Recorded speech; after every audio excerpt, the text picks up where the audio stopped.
The thing I love about British drama is that generally, if you're doing an ITV drama or a BBC drama, they're really short and to the point. Now, each episode is probably an hour or longer. If you go back to the Sherlock Holmes days, we had 3 episodes, but there are feature length episodes.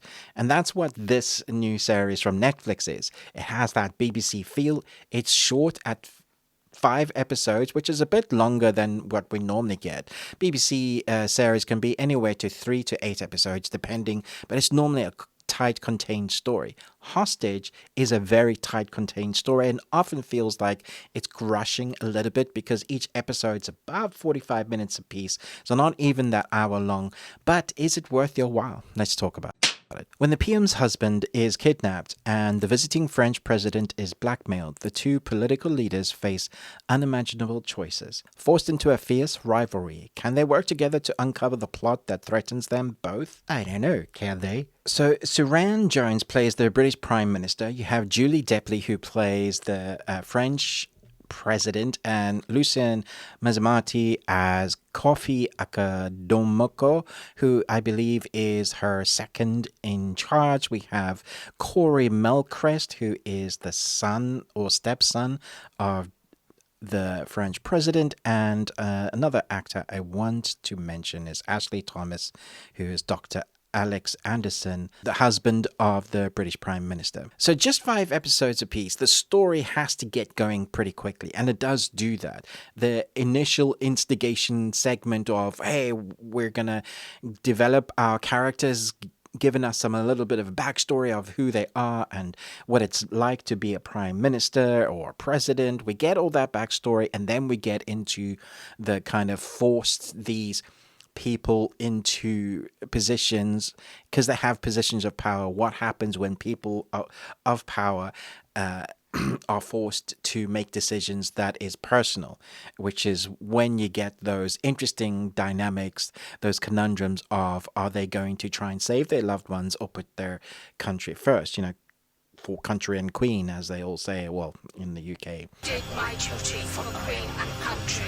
It's an interesting story to tell right now because around the world, I mean, it feels like it's been like this for ages, but particularly now around the world, the political machinations of how our countries are run are very much in the limelight of news and zeitgeist. And so the story here is a reflection on society 100%.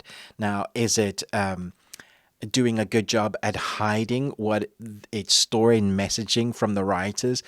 Not necessarily. It's kind of in your face, but because it is all about presidents, it's okay. Get the character dynamics and emotions and what goes on in the political nature. And if you think something along the lines of The Diplomat, Designated Survivor, Newsroom, The West Wing. Putting an end to that. Hello, Mr. President. Did you have a nice trip, sir? There's a little bit of harking back towards some of those shows. I'm not saying they're as good as that.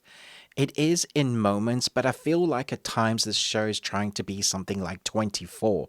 All the political machinations, a little bit of what they were doing in Designated Survivor or Madam Secretary.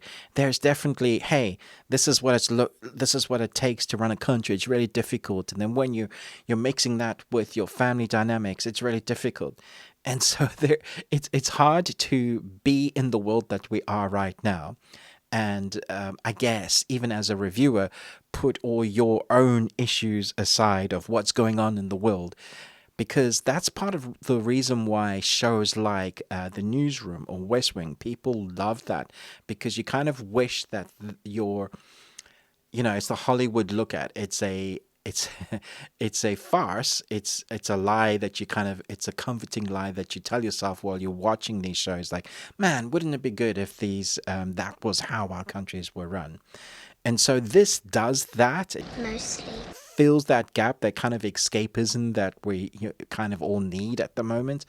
And I think because the writing and the characters or the actors that are portraying these characters act so well in their roles, it's quite a riveting ride, especially as it's a tight-knit episode. The cinematography, the score, the sound design, or make the pacing run quite quickly when there are emotional bits for families kind of falling out because of choices others are making. The characters are portrayed in a way that feel very human. The way the things that are shown in the news that we watch, the reflection of that on an episode style works as a reflection in this series to showcase something that feels very grounded and real. There were moments in this series, unfortunately, that made me go, yeah, that would never happen like that. Or if there was somebody that was being looked at by the police in a certain way and knew they were of importance, they wouldn't just take them out into public that way. There are moments where the story kind of does a Hollywood thing of, in order for the story to progress in a certain way that we wanted to, we're going to have to put our characters in danger or put them in a way that wouldn't necessarily happen in the real world. But because for story dynamics, for story momentum, we're going to make it do that. Which is fine, I guess, but because some of the dialogue and the storylines have been so grounded before, moments like that can be a little bit jarring. But that's just a minute kind of drawback. For me, I thought this was a very easy binge watch, a one and done. If this is popular, I can see them doing more stories with these characters. But for now, this is a nice kind of stark contrast. Again, a bit preachy, but it works because of the story itself. I think the acting is good, the score, the cinematography, the directing, all of that works to complement the pacing of the story, which is quite quick. And it's nice to have something that's contained in the story. Definitely could be more. I'm looking out for more of these kind of British short, sharp stories that don't lead to necessarily having a second or third season. Because as we know, so many of these TV series nowadays just get cancelled because they need a particular amount of viewership or popularity to get a second season. And when it takes 2 to 5 years, especially on Netflix, to get a second season, even when they're greenlit, even then, we don't know. So having one season for me is like, yeah, cool. Let's jump into this. So yeah, I recommend this. Mostly. So I'm going to say it's a 3.5 Nicolas Cages out of 5. I don't think it's quite a 4.